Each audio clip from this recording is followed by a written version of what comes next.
I want to get a cup of coffee. When I get a cuppa, my morning juice, right? And I came back, and Zoom was not, and not Zoom. I mean, so there we go. Hello, Betty. Morning. Welcome to the show. Okay, so how's things, Dave? Not bad. I was at Niagara on the Lake speech contest last night. I subbed in as sergeant of arms there just to help them out.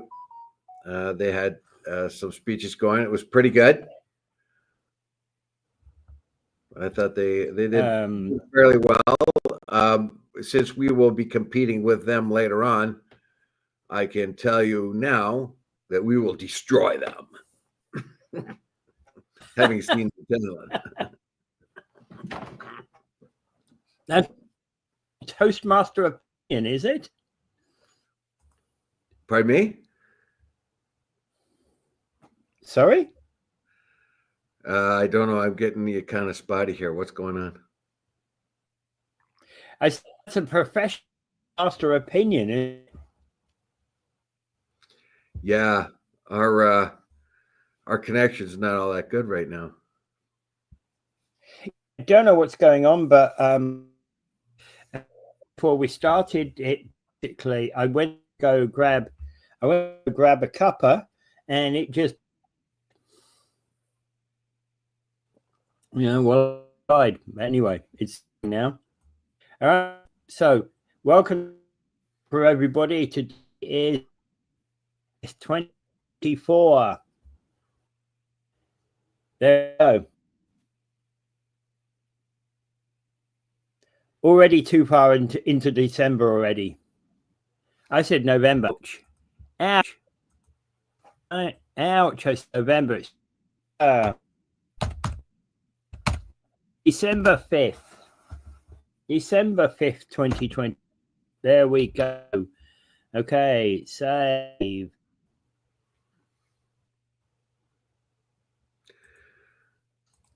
The connection's bad. So there. Pardon me? I'm not getting you very good, so I don't know very well. I don't know if anyone else is. I don't know what's going on. Yeah. I don't know what's on, but nothing is working my end. We just have to it was best we can. Thing is slow. So according to some opinion, Toronto downtown is dead. Right? Yeah, I do. I've heard the same about St. Catharines, by the way. It's vibrant downtown that used to be visited by, particularly Friday, Saturday night, to be visited by all, is now hardly in use at all.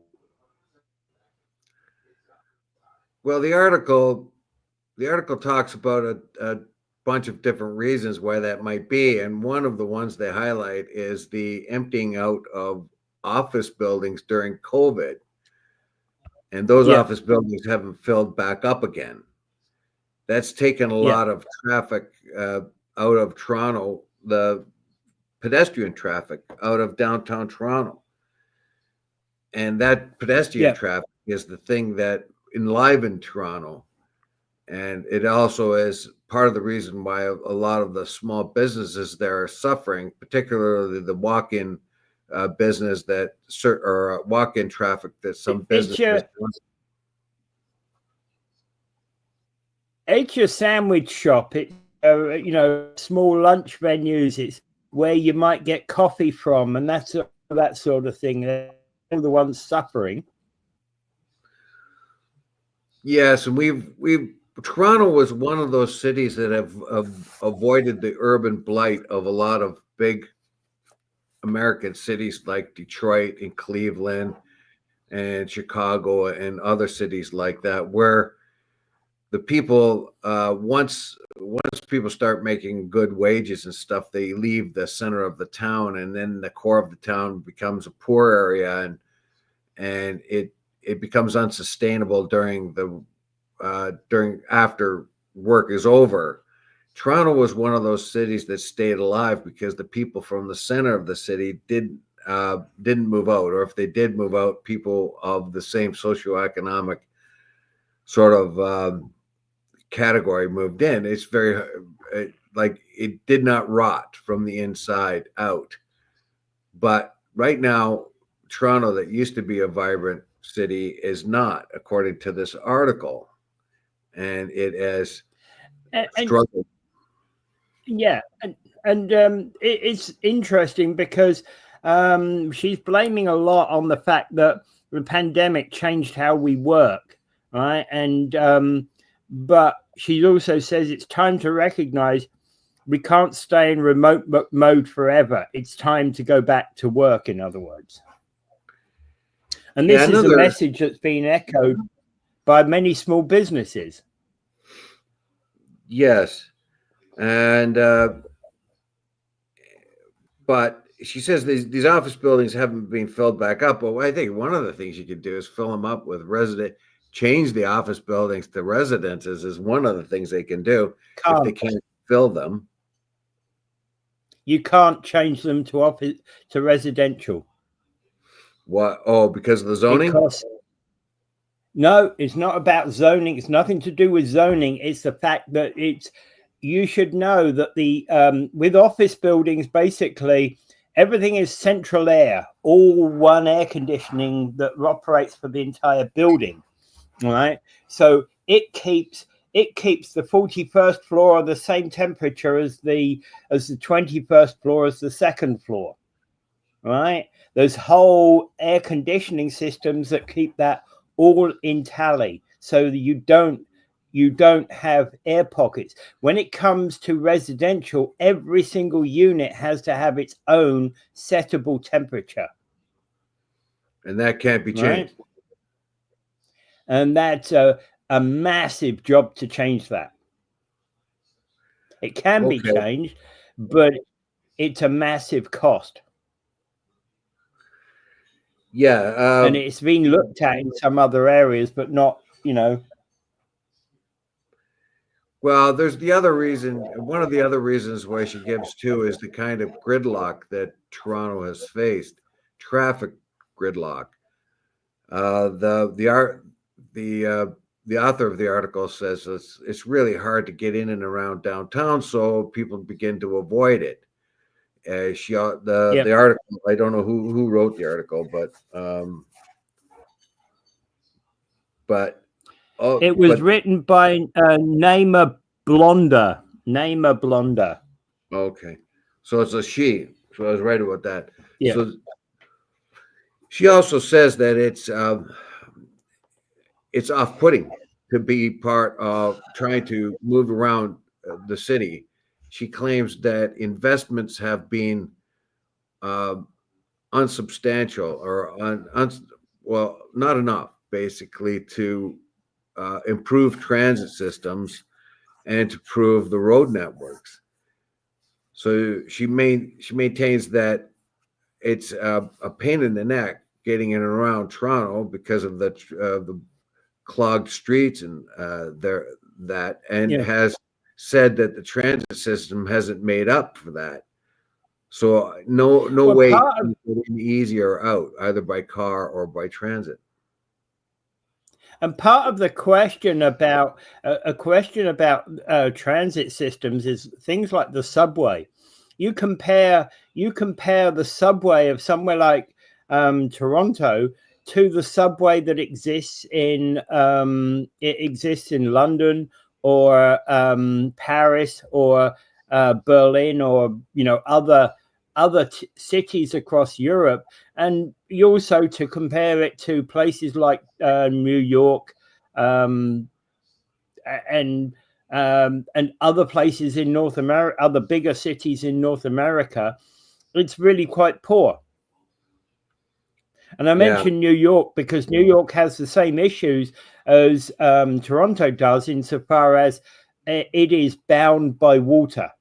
Right, so the city boundaries are bound by water, and much of the downtown of New York, what most people consider downtown, the Manhattan area where people get to work, people have to travel to go into work.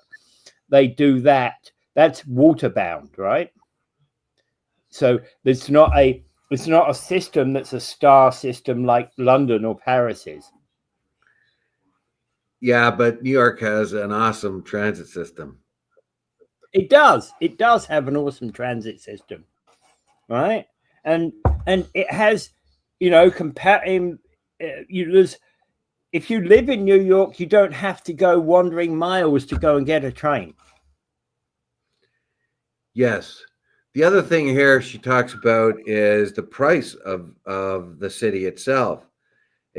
She subtitles this "Priced Out and Pushed Away." Toronto downtown is unaffordable now and will get worse as not enough stock is built. Housing construction has slowed dramatically due to construction costs and crippling development charges, and high interest rates were the last nail in the coffin. These challenges make it nearly impossible for developers to bring new housing stock to market, exacerbating an already severe shortage. So what do we have here? We have the effects of COVID and the depopulating of the office buildings that haven't been repopulated, the struggle to commute in and out of Toronto and in and around Toronto, and a very high cost of housing that prevents people from moving back in or trying to find a place. Where you have young professionals, newcomer families, and students are forced to look elsewhere for places to stay. So that also puts Toronto risk losing Toronto competitive edge as a vibrant and diverse population. So those are and of course, the next one, which is related, development charges a growth killer. Toronto has made developing downtown an increasingly expensive endeavor. Development charges, fees developers must pay to fund infrastructure like transit and parks have surged. While the need for infrastructure could be real and acute, there are fees and often poorly targeted and disproportionately high. The result, projects are stalled. Yeah, and actually, Mike raises a point here. Small lunch venue costs $30, not counting a beer. Right? Yeah, and actually, I have a problem. I have a problem spending $30 on lunch. That's for sure. And it's like to me, if I'm going out to lunch at a sandwich bar, I don't expect to, somewhere I don't expect to be paying $30 or $40, but that's the truth of the matter is what we're doing today. Yes, I don't know. It's the average person. Yeah, you don't see the average person going out as much as they used to because it's cost prohibitive. And here it says the combination. So basically, she sums up her article saying the combination of these factors has created a feedback loop of decline. Fewer residents and workers mean fewer businesses can survive downtown. In turn, a hollowed out downtown makes it less attractive for people to live and work. That hollowed out downtown is that urban blight I was talking about that happened in the larger cities. When you go ahead. But usually what happened in the USA is that urban blight was basically the industries that were very much associated with the downtown closed down, and those and it left a lot of the wealthier people moved away over years, and that left the poorer neighborhoods downtown being at the heart of the downtown, and often crime and violence, etc., all went up in those neighborhoods, in those downtown neighborhoods, and the surrounding suburbs were superb, fun places to be. There's a lot of, I would say that downtown Toronto's got a lot of, it's got a lot of condos, a lot of places where people live. Yes, they do. And the old neighborhoods were not did not become a crumbled up old neighborhood. When people in Yeah, the United exactly. States and some of those areas, it was the movement of people out of the center of the city to more to aspire to suburbia that left the city neighborhoods become less and less valuable, and therefore the urban blight began, where less and less people were living there, and those that were living there were often quite poor. And what happened is evacuation But from the the poorer middle of people the can't. town, Yeah, and the town could not survive. Would only wake up in the morning, and when people went back home, it would die. And yeah, that caused, and of course, then it became an area where you couldn't go because it became dangerous. It was fraught with crime, yeah, exactly. There's that kind of thing. And we those saw what happened in downtown Detroit, areas. didn't we? Yeah, that's exactly it. Those downtown areas. It happened in also Buffalo as well. It had a vibrant downtown.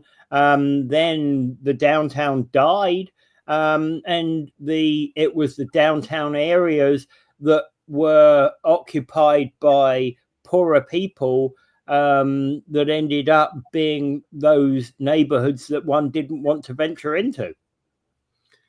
Yeah, you couldn't get, yeah. So the downtown became, instead of being a vibrant place where you could just walk out of your home and walk down the street, there was those homes were not there.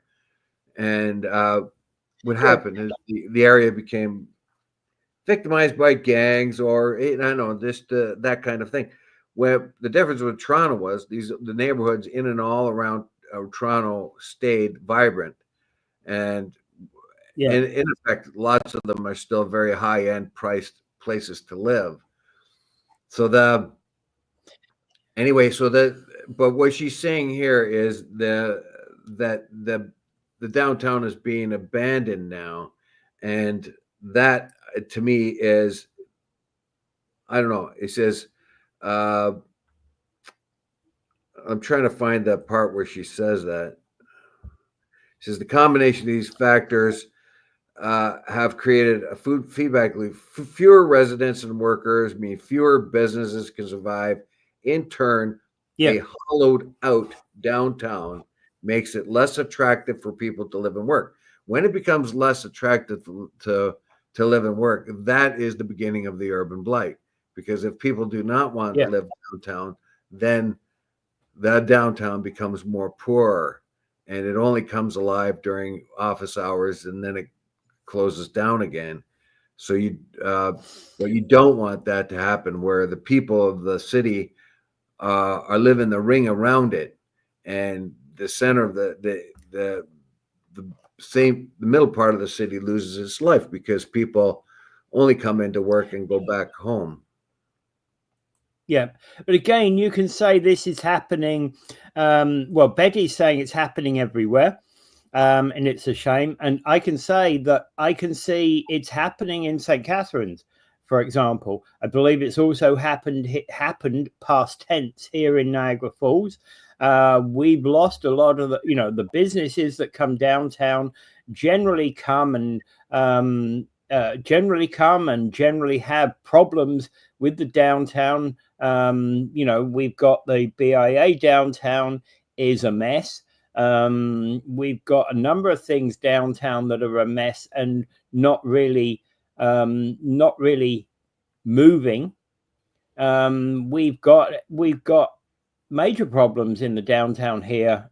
But yeah, it seems that some of those neighborhoods over at McLeod and Kayla and out southwest of that area, they're booming. Well, look what's there for them. There, Yeah. all the big stores are there. There's Walmart. There's Costco. Well, There's the plus they cinemas. jump on the highway and get out of here. Yeah, Yeah. So when it it's an comes to easy work access time, they to the jump on the network. highway and gone. So why would any You of know, those people many, want to go downtown when all their shopping yeah, is right there? All their needs yeah. are right there. And the further thing about them, I was going to speculate that the last time any of those went to the tourist district was never.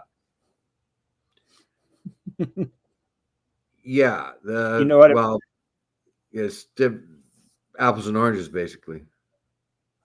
Yeah, I know. Yeah. All right. Okay. So let's kind of move on. I think we got a downtown blight occurring, that's for sure. Okay, LCBO deliveries and the postal strike. And basically, there's been a question about LCBO has been delivering beer for quite some time now, but they're saying with the busy Christmas shopping season upon us, bottles of wine and liquor are often a choice gift. And how do we deliver them given the postal strike?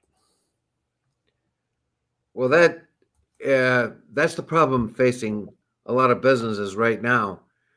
Yeah, Alternate means and of delivery are too expensive. The Canada Post is probably the least expensive way in which to move anything. And if you oh want to get alternative means of delivery, it costs a lot more. And yeah, that's part of the problem. And this is showing up a lot where a lot of businesses aren't affected by it because they could do alternate means of delivery and acceptance of delivery and sending of things by alternate means by other delivery systems. But a lot of the very small well, businesses also, depend on the rates and the service of the postal system. Now we hear a lot okay, about. Okay, what? Mike says, tell the federal government to negotiate. Yeah, absolutely. Right. Absolutely. Interesting thing is that retail, we've also got another associated article. Retail Council calls for government intervention in the postal strike. And do you know what I saw yesterday? Some speculation on on Facebook. It's time for Amazon to take over the post office. I thought that was an amusing one. Because they seem to manage to deliver very effectively, don't they?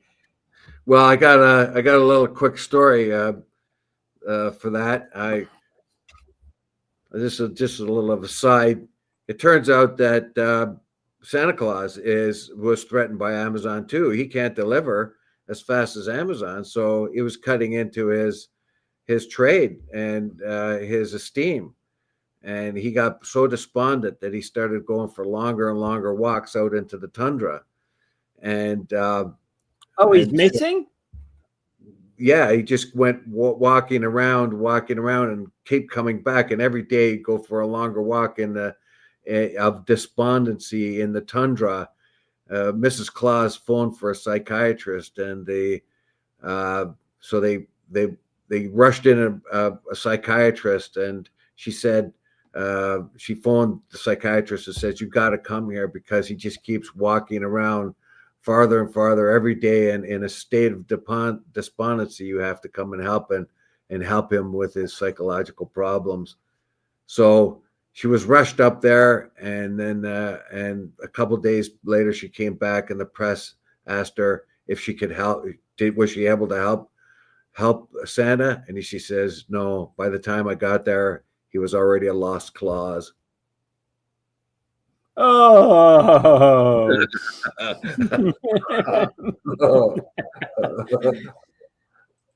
Oh, is that better? Yeah, so that was bad. That was bad.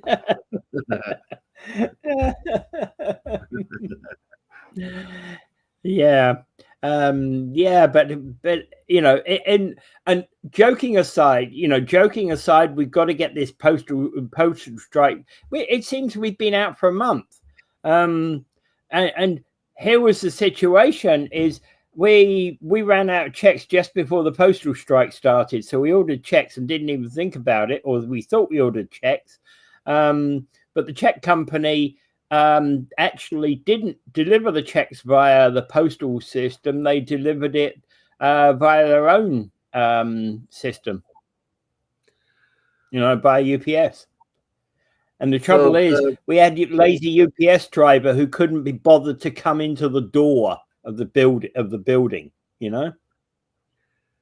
Most of them are pretty good though. Like most of the deliveries I get here, they make sure they try to get to you. But well, you got a lazy one maybe, but that sort of maybe he was having a bad day. You know. Yeah, that I'm that kind prepared of to thing, believe he was having a bad day. okay. Well, that Yeah. is probably a kind of a symbol of what's going to happen here.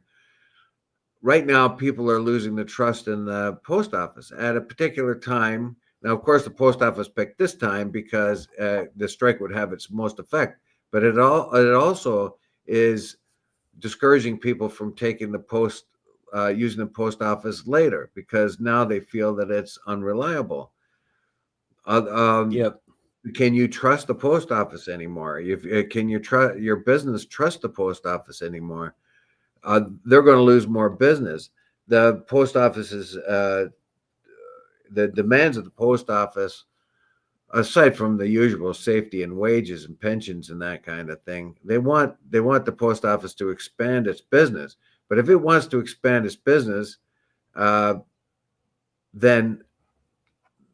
what are they doing going on strike?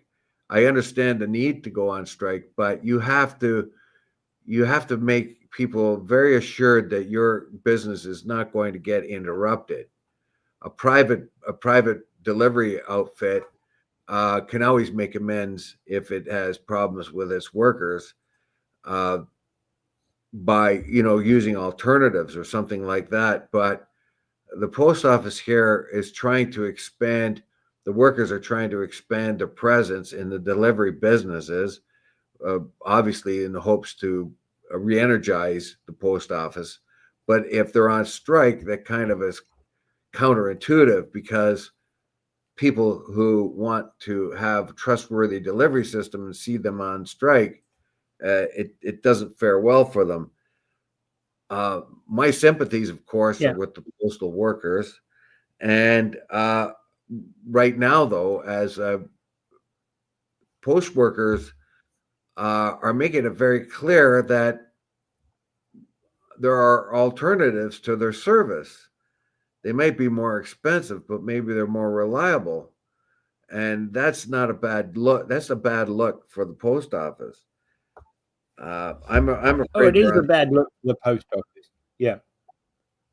And why is this taking so long? It's another one of those things that was coming, but it's taken very long. And the government on this one doesn't seem to see a sense of urgency. There are problems around in the business community with deliveries, but not as much as was anticipated, which gives the government the upper hand when it comes to negotiating. It's just, well, you know what? There's not a huge outcry.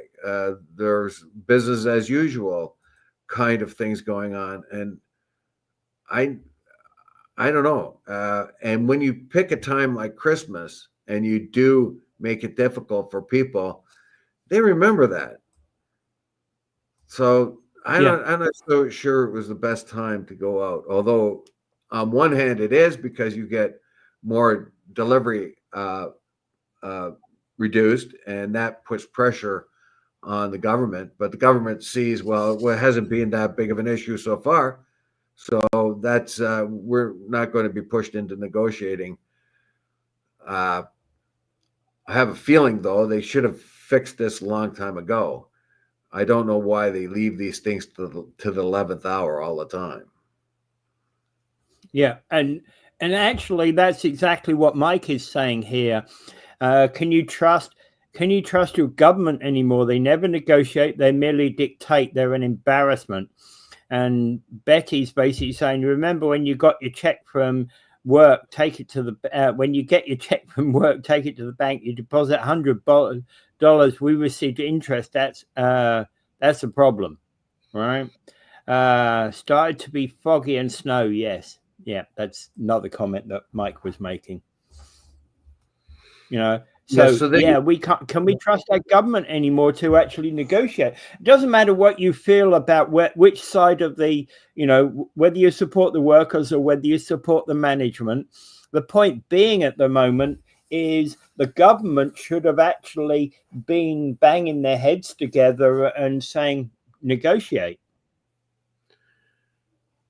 Yeah, I see too what the post office, like I can't find the article for some reason, but it was their negotiating points. And one of the negotiating points, of course, is to expand. Like they want to be the ones that deliver the flyers. There was a time when posties would sometimes ditch their flyers. Some bad mailman would ditch their flyers because it was too much to carry, and they wouldn't deliver it. Nowadays, they want that business. They want it bad.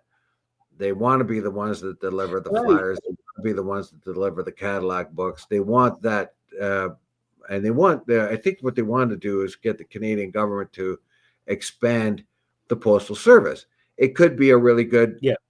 How do you make the postal service better and more serviceable to the average person? There's a bunch of things you can do with an army of postal workers going around house to house or place to place delivering mail. They could do a bunch of different things, and that way would assure their future. Right now, I think a lot of postal workers are always at threat of losing their jobs because of alternate delivery systems out there.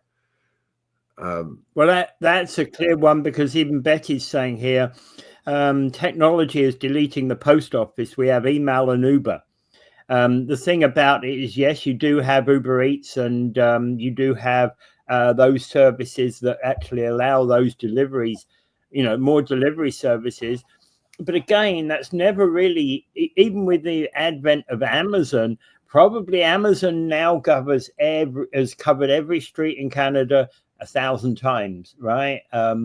They probably covered every address. The only difference between the way Amazon works and the way the post office works is that Amazon has a delivery person who's going out with a focused set of items.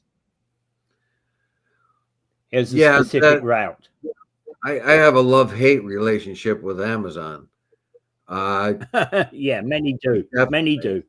Their delivery system is right on. They get the stuff here that I want. I get a pair of pants from Amazon. I don't have to go to this store or that store to see if they've got my size or this or that. They have what they need, and they send it right to my door really quick.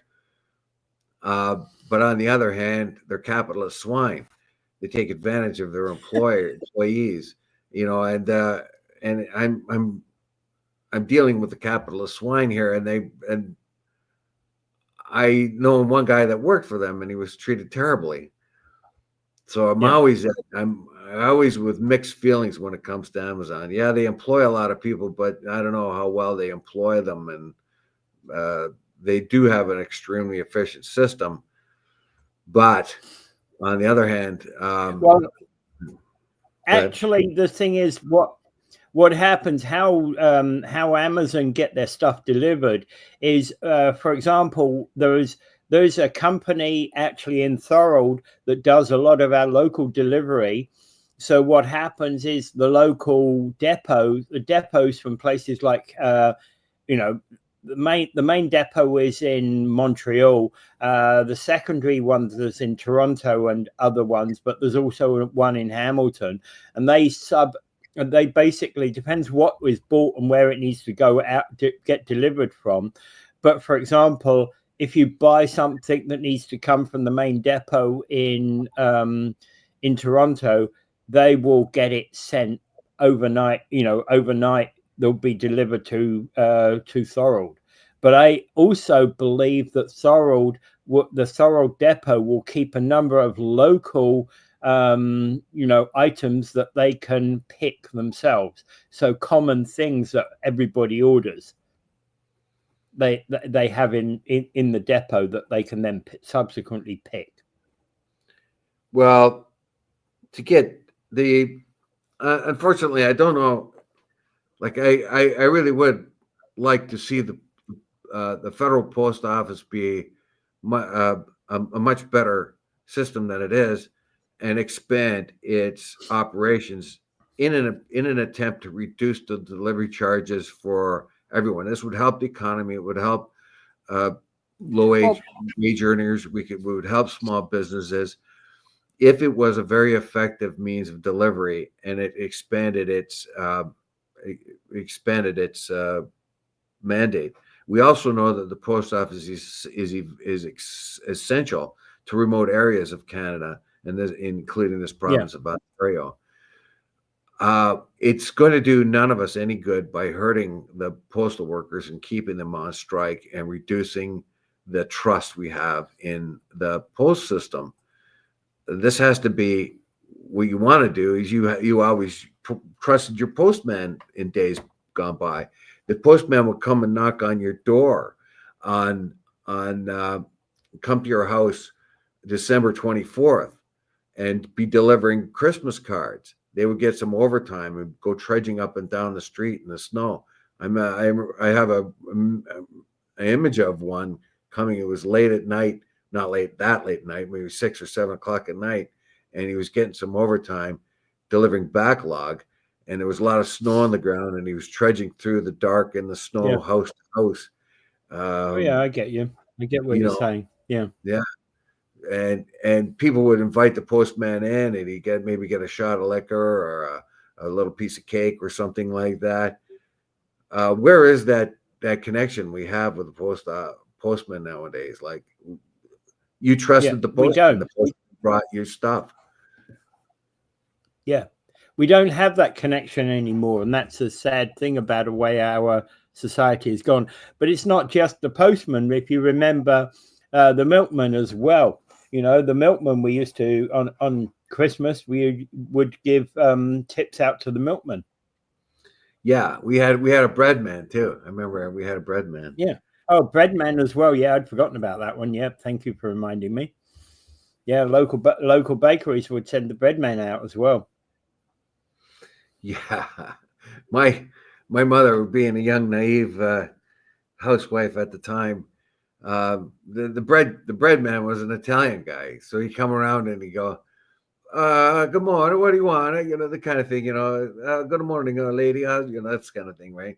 So when she wasn't there, and so they would come to the door and ask her which bread she wanted, and she'd tell them and he'd give it. Well, she would leave the days that she had to leave, she would leave him a note, and she'd come back, and every loaf imaginable was there, because and then she would confront the guy, and he be kind of sort of shy about it. And then she realized after a while, she's leaving him a note in English. He doesn't speak English. He speaks Italian. So how is he going to read it?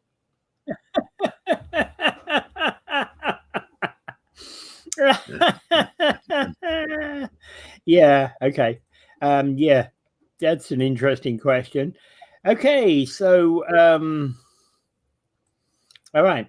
So, moving on to something nice and local, Niagara Falls Craft Brewery wins gold at the Canada Beer Cup, and this brewery was called Blackburn Brew House in Niagara Falls. And the interesting thing is, not only did they win the Canada Beer Cup, but they actually hosted the event. Well, wow, the fix is in. The fix is here. The fix is in, so to speak. Yeah. Yeah. Here, we're gonna guess what? We just made this brewery. We got this brewery going. We need a few awards for ourselves, for to make ourselves look good. So guess what? We'll have a contest, and we'll give ourselves some medals. Blackburn is a top entry in the Bach Hell's Bach category for the beer. General Bach, they call it. It's cool.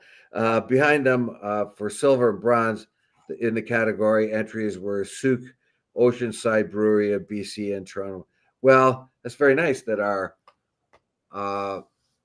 local brewery got an award, but I don't know. I'm losing track of all the beers out there. There are so many, and There are. yeah, a lot of the breweries like to put like citrus in them, especially the smaller breweries. They always seem to have a kind of a citrus taste to their new brews and stuff. So I don't know what that's all about, but I just like just ordinary beer, nice beer. One of the best breweries around is Upper Canada. Although I don't see it being sold too often, but they have Upper Canada Ale and Upper Canada Lager, and they're both really nice beers. That's probably Well, the what I'll one, get at Christmas time. but my main shay is a beer called Bone Shaker, Oh well, that's right, from I Amsterdam Brewery, and it's actually a nice beer. I like it. yeah, it's pretty strong too. It is, Very, it very is, but I strong. like it. Yeah, I've mixed that with yeah, it's not a bad beer for a strong beer. Quite often, strong beers give up their flavor for Strong their beers are the strength. best. No, strong Uh, beers are the best. I'm very much a strong beer person. I like high flavored beers, and you see it comes from the fact that Strong in flavor, I'm strong in actually a alcohol. lover of the I'm a lover of the Belgian Tappist Monk's beer, and they're usually about 8 or 9% alcohol by volume. Really, really. Yeah, It's been my and they're experience. really The more tasty. alcohol. It's been my experience. The more alcohol in it, the less the taste. So you have the opposite experience. Yeah, no, Um, I've got basically I've got many beers. I've tried many beers, a lot of Belgian beers, a lot of German beers that are in the 6 to 8% by alcohol by volume bracket that are actually quite tasty. They're well, how not about they're that? not I've had Bone punching out Shaker. the alcohol. I've had Bone Shaker. Bone Shaker's pretty good, but with Bone Shaker, it's good if you like you're I mixed it with V8 juice one time because I didn't want a strong beverage. I wanted some beer, but I didn't want something that strong. Uh, so I mixed it with what I had. I had some V8 juices, half and half, and it turned out pretty good. Yeah. And I'll suggest this: All that right. the old timers in the old uh, men's section of public houses like the Queens or the Bon Villa or the Rapids in their day, a lot of the old guys would get a glass of tomato juice that went around with a beer, and they would cut it. They would cut the beer with tomato juice half and half or whatever ratio they liked. That's a nice drink for somebody who doesn't want wants a beer but not so Oh, much alcohol. oh, It comes out pretty nice. oh. Yeah. Yeah, I'm not, but then again, as a juice, I'm not in, I love tomatoes, can't stand tomato juice. Well, a lot of the guys did that, and I think it was now I Yeah. didn't do it so much. I tried it, of course, and I wasn't interested in having watered down beer. But if you're looking for buy a very cheap brand of beer, basically one of your cheaper brands of beer, and mix it with tomato juice or other juices, but tomato juice or V8 juice, it makes a nice kind of a summer drink actually. Um, it Okay. yeah, so Maybe it might make Stella Artois palatable. I like Stella. I don't know what you got against Stella. It's a nice beer. It's bleh. Yeah. Yeah.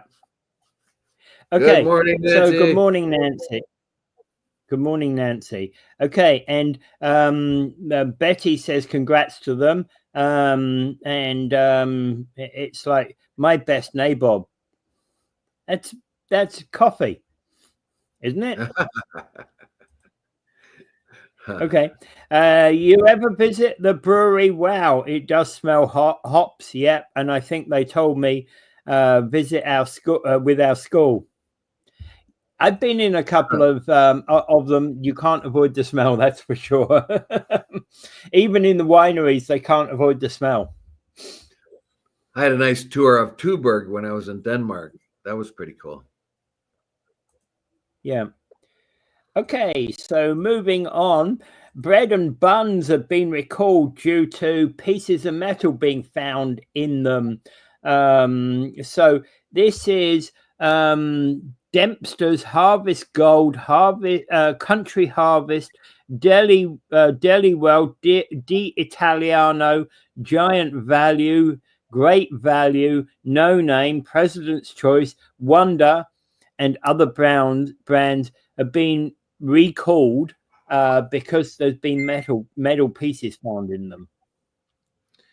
Yeah, that's that I don't know what's going on there. They found these metal pieces, and I have a feeling that they've done some work on their machines and they haven't protected them well enough. I've worked in places where they're as a millwright where they have food products, and there is a lot of things you have to do. You have to cover things up and put plastic barriers, and there's a bunch of different things you have to do, because if you're working with machines, of course, machines are made of metal and plastic and screws and all that kind of thing. So if you're not very careful, sometimes some of that stuff can get into the foods. Like I was in a place in Dunville that made a Bix plant there that did pickles. And we had to take a lot of effort to make sure that we separated our work from the production that was going on. And sometimes there was, and each individual worker had to be very aware of these things, because not all the protection was really covered. I remember I had to do some grinding on a conveyor, and I realized that when I was grinding, the spray off the grinder would actually not be stopped by whatever kind of barrier we had there. So I had to make sure that didn't happen. It didn't, so you didn't get little pieces of metal in pickles. So then, so this can be done. And okay, what? And I get it. Something's gone wrong here. There's not, there's no. I don't think that anybody's done anything deliberate. I think something has gone wrong, as you said. Somebody's probably, they had a maintenance guy in, and something like what you've just described is exactly what has gone wrong. They've had to repair the line. They've had to do some work in the area, and unfortunately, it wasn't cleaned up well enough. And things like this unfortunately do happen. If you need to check if you've got any bread, just go check it. All right. Yeah. I'll tell you what happened with me one time. I bought some boxed meatballs, and they were kind of like Swedish meatballs, little meatballs, and I was eating them. And what I found in them was a small screw, and broken bits of plastic, hard plastic. Yeah. So I phoned them. Betty's saying she found metal wires in. Betty said she found metal wires in a soup. Yeah. So in my particular case, I phoned the company and I said, "Look," I says, "you've got a problem there. I've got a small screw and bits of plastic here that I got at one of your meatballs."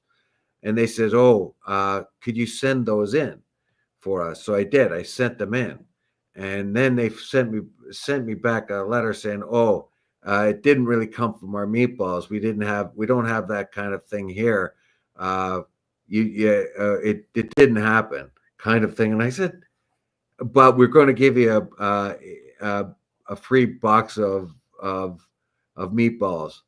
And then I realized they had me send it in, so they had the evidence. If I took it to the Ministry of Health, whoever takes care of it, they would have been better to do that with. So I sent them that, and they said, "Oh well, we don't have these elements in our manufacturing process." So it was a lady I talked to, and I phoned her back, and she says, "Oh well, our people say that it's not possible that they's got. Well, it was in the meatball, man. I'm telling you. And I said, look, I don't want your free meatballs. I don't want your free meatballs. I don't want anything Well, from you. I want you to know. the normal thing. I told her, I says, I want you to know that this got into the meatballs and you have to do something about it. I don't want Yeah. anything for you. I'm not going to sue you. I don't want a free box of meatballs. Do you understand? That's it, you know? Yeah. Yeah. And you know, hey, I wish they, you know, the better thing for that company to have done would, you know, from the PR perspective, would have been, we're going to, thank you very much, Dave. We're going to look into that. Here's a, you know, here's $5 to spend on our product, a $5 token for you for the future, Dave. Well, What bothered me is I sent the stuff in there, and once they had it, they had the stuff, then I couldn't take it to anywhere else and say anything like that. Yeah. So I know. they just say, oh, it couldn't have happened. It couldn't have happened. Yeah, It was saying it couldn't have happened is wrong. Yeah. Yeah, saying it couldn't have happened is wrong. They should have basically said, you know, sorry, we're looking into this. We're going to actually correct our, you know, correct our system. And, you know, here's $5, by the way. Well, I didn't want anything And I from know you didn't. I know you didn't want anything from them. I know that, but that would have been the the way. That's the way many companies operate. Is thank you for telling us, right? Well, yeah. You know, But my big objection was they said, oh, well, we looked over our manufacturing system and there's no way that could have happened. Those elements, the screw and the plastic, don't exist in our facility. Well, they came from somewhere, and that was I was very vehement to the lady I had talked to 3 or 4 times. In the last call that she gave me, he said, oh, well, you can have, and I just said, look, lady, yes, they were in the meatball. Yes, they were. The reason why I brought it up and sent it to you and all that is to make sure that you know you had a problem. And if somebody had swallowed that screw, because it was a small screw, or like I got it in my mouth. That's how I got it. And a little bit of plastic too, hard plastic. I mean, I could have crunched my tooth for if the most mildest thing that could have happened to me. But my big issue was there is you could hurt somebody by sending stuff out like that. You have to you can't go in a state of denial. You know, you have to investigate it. Well, and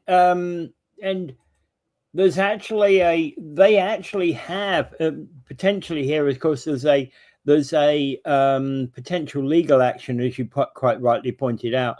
They potentially do have a you know, a duty to you as the ultimate consumer, because you know that food should be in the condition it left the factory in, so it should be you know, it should be as described on the can.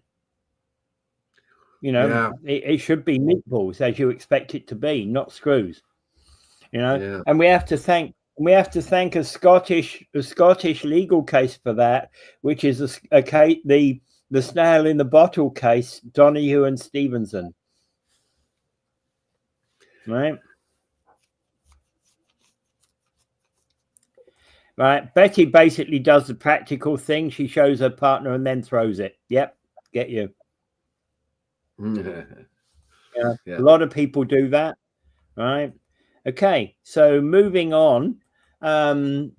At the Exchange, there's artist studios available if you want. If you're an artist and you're looking for place to sell your wares, they actually have studio space available there right now, and they're looking for artists to join them.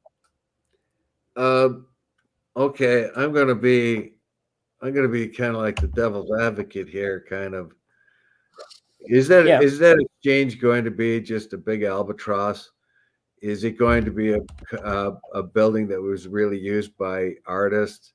Is it how much is it going to cost the city to maintain that? Is it really functioning as it was intended to? Good question. Good question. I put the link anyway down there. That is a good question. There's a lot of, I think that there is a lot of challenge out there to, to the art world.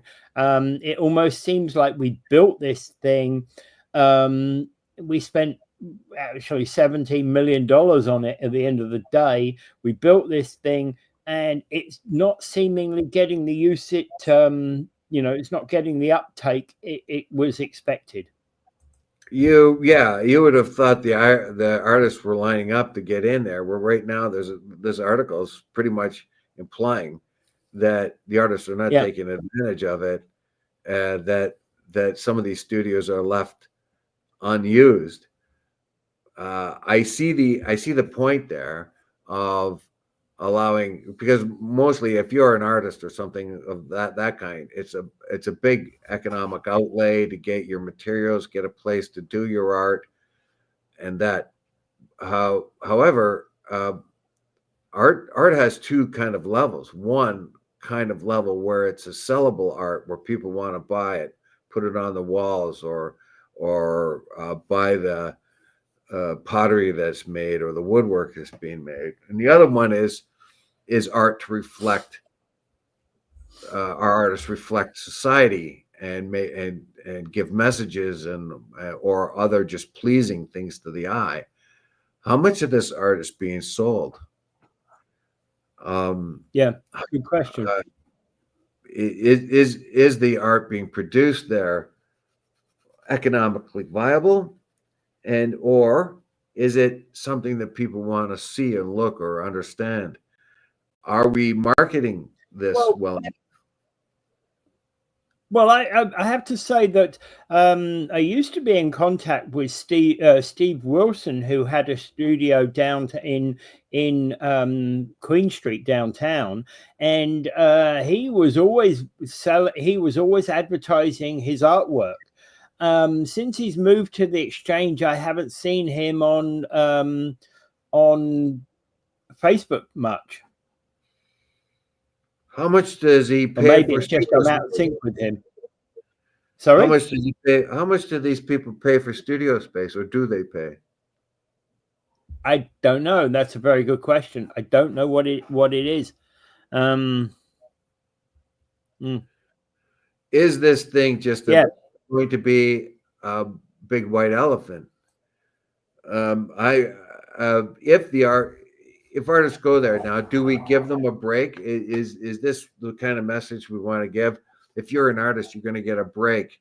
You would have These are studios here for you to use, but if you're not paying for the studio and if your art is not making you money, um, yeah, there is always a financial thing involved. You'd like to have your artists be able to freely do art without the concerns of money and all that.